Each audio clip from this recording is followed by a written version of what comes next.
Reinhart with it in front. Saved by Samuel Montembeault. This is legitimately unbelievable for the Montreal Canadiens as they beat the Florida Panthers in convincing fashion with goals from Laine Caufield, Patrick Laine, and even Christian Dvorak having an incredible game. But we cannot understate the performance of Samuel Montembeault saving the day. There is so much we have to dive into as the Montreal Canadiens are 1 point out of a playoff spot with a game in hand. This team looks different. We got to break all that down coming up on this episode of Habs Digest. But guys, if you want the Habs to make the playoffs, hit the subscribe button down below because we will be here literally every single day with all the latest content just for you to keep you updated. This is the most exciting time of the year, Jesse. Let's flash up the box score. Oh my gosh, how are you feeling? What a game. Feel free to pause, take a look at this. There's so much to talk about, but I just cannot contain my excitement. And again, having that record of 7-1-2 over these last 10 games, like, it just says everything. Like, we are so excited right now after this game. Again, like, what this top line is doing. And then we're getting a little bit of that support, whether it's on the power play or kind of elsewise, from that second line. And it's just working wonders right now, Josh. Like, I don't know. I think we have to start off first with, like, that first goal. It's only right? Like, Patrick Laine, like, that shot, like, am I the only one, like, freaking out? Like, I can't be, because, like, I saw that and I was like, what a shot.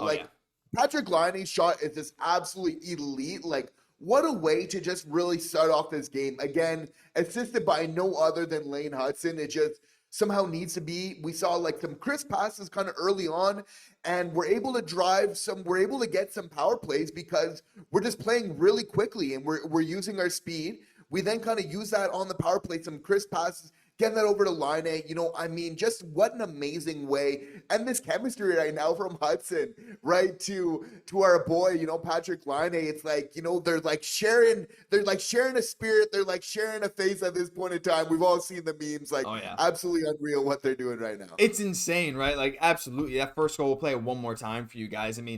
Every time Laine scores from that spot, it's an absolute bomb. It's an absolute snipe. He misses the net sometimes. He fanned on a few shots. It didn't matter. Like, the dude was still managing to put it on net.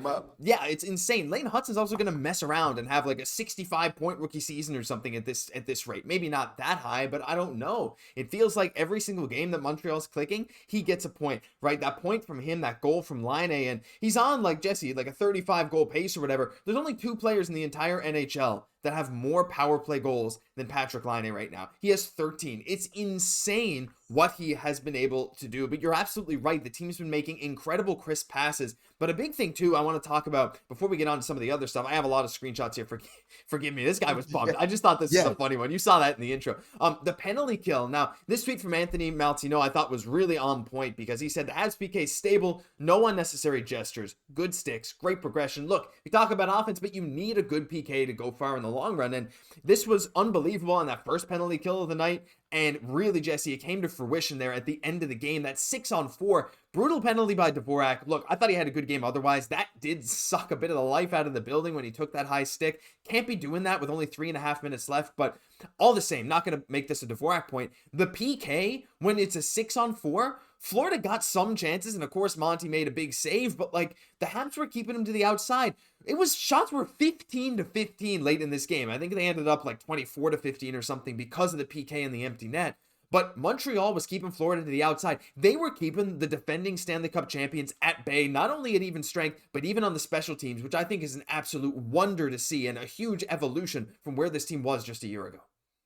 And frustrating them and even taking some momentum away because they're just a couple power plays early. They're just not able to get anything going. We're seeing Armia later on just being a wizard on the PK on the boards later on. But just the special teams as a whole was big. Again, getting that clicking. We saw like over that streak that we had of, that huge win streak of being one of the best teams in the NHL. Guess what, Josh? The Montreal Canadiens are back. We are one of the hottest teams in the NHL since this Four Nations break.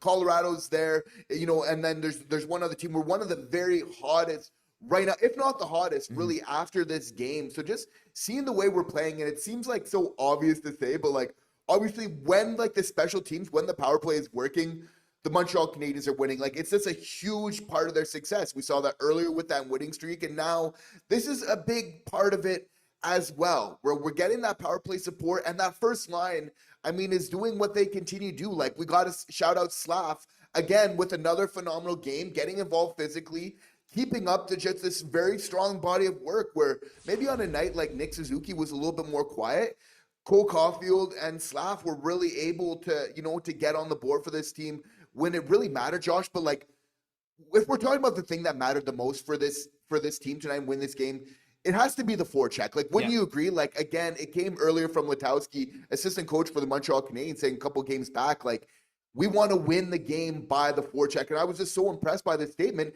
And we saw that in effect in this game, where in that first period, they're getting so many grade A chances right in their kitchen because they're causing turnovers in the offensive zone against the Stanley Cup champs here in Florida. Again, later on in the game, how are we getting that success? A lot of goals from Dvorak. He's being first in on the puck, and we're creating some great stuff as a result. So again, that was a big part. Anderson, rather, was the first one to get into the puck on that Dvorak goal. Like, again, just really everybody kind of contributing there and winning this game in a really responsible way. So again, Josh, like, we're just hot at this right time. Like, I'm just getting more excited by the day. Like, imagine they're in the playoffs, Josh, and we're covering that first round. Like, Montreal, it's just like the atmosphere was wild tonight. Like, I just can't believe it. Like, the center, like, the roof's just going to come off the Bell Center. It was absolutely insane to hear how loud. I haven't heard the crowd that loud in a while, because you can feel the fans feel it. They feel the playoff atmosphere already. This felt like a playoff game. Like, I was sitting there and I was like, this feels like a game 7. Like, well, that's crazy that Montreal's still technically not even in a playoff spot and we're feeling this. But you're absolutely right. Another forechecking thing, like, even in that third period, Armia off a great forecheck fed a Jake Evans breakaway, like a little quick breakaway that manifested out of nothing because of that forecheck. It was unbelievable. The PK, the forecheck, but I think you made a good point too with that first line. Forgive the poor screenshot. I took this picture on my phone while I was watching this on my other computer. Couldn't take a screenshot. I'm sorry. But this right here, Caufield, Suzuki, Slafkovsky on ice together in their last 10 games, about averaging almost 15 minutes together per game. 18 goals for, 3 goals against while they've been on the ice. Shot differential plus 44 over the last 10 games. The shot differential while that line's on the ice is plus 44. That to me is mind-blowing. Like, on average, you're telling me 4.4 shots per game more when that line's on the ice versus when they're not. That is a crazy statistic. And again, it's these guys, Jesse, who are making the difference in this team. Caufield with 2 points. And like you said, Slav being physical, the dude had 5 more hits tonight, and it felt like more. He was so dominant on the boards. He was scaring people, these big checks, winning these board battles, and directly leading to chances. And Caufield, again, 1 goal, 1 assist. Suzuki on a quiet night, quote unquote, 4 block shots. He led the entire forward group. The only guy on the team who had more was Mike Matheson, who was out there for like 4 straight minutes at the end of the game. It was unbelievable to see what this whole team is doing. I'm feeling like this guy. If you know this guy, shout him out. Unbelievable stuff. But again, 1 point out, and we have a game on the New York Rangers. Now, I do find it funny how all the teams with positive goal differential are in the spots, and all the teams with negative are not. That might change very soon. But looking around the league tonight, Jesse, the other big thing, the Rangers did beat the Blue Jackets, which does help Montreal. Now, look, I just wanted that game to not go to overtime, but that helps the Habs. Again, because if Columbus won tonight, Montreal would be still 1 point back, but without the game in hand. So that slightly helps Montreal. The biggest thing, though, the Leafs, my gosh, look, Toronto is starting to suck at the wrong time right now because they lose to Ottawa. But Jesse, again, we got Ottawa Tuesday. Our future is in our hands right now. There's so many things going on. But the final thing I want to talk about today, let's just have a little focus on Montembeault. Not tested a ton in this game until the very end. Insane saves, multiple glove saves, sliding left to right in the perfect position, genuinely locked in his last 7 starts. Credit to Canadiens Muse. Go follow him on Twitter. Fantastic follow. 6-0-1, 928 save percentage, 1.96 goals against average. He is locked in. Sorry, not the stars line. This to me, like, the team won us this game, but he is the one that, like, just solidified it right at the end. I cannot give enough credit to him. I'm tempted to give him the Mitchell Stevens Player of the Game award. I think it probably should go to Caufield, but you know what? For me, I'm going to give my vote to Montembeault tonight just because of that electricity at the end.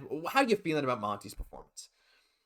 Just absolutely putting a stamp on this game. I love that we're kind of maintaining that 2-goal lead at the end because of just that stellar glove save, like just putting so much confidence and kind of rewarding a team that is playing well in front of them. So again, staying sharp at those key moments, but he was tested early on Yeah. in this game, again, playing against, the defending champs. There was a couple nice saves that he made early on where he's not only making them, Josh, but he's looking cool, calm, collected doing so. Mhm. And there's just kind of a part of a confidence that really transfers to the team when he's able to do that. So when he needed to be called upon, he was definitely there, but saving his best for last. And he's been phenomenal right now with Dobesh. Obviously, this is a big part of the success we're getting. We can't blame anything on our goaltending. Like, we know we can go in every night and have a solid chance to win because our goaltending is going to give us that opportunity right now. So, I mean, if that can really continue right now for the Montreal Canadiens, and I mean, some of that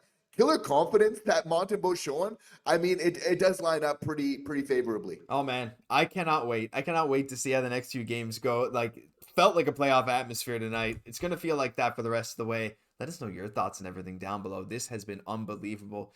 That'll do it for this episode. I cannot wait to keep you guys up to date. We got video tomorrow, live stream Monday, game Tuesday. It only gets more exciting from here. Leave a like, subscribe to the channel. Let's help us push to 20K. It's a huge goal. We'd really, really appreciate you guys. I'm Josh Gosse, my co-host, Jesse Poirier. We'll catch you all in the next one.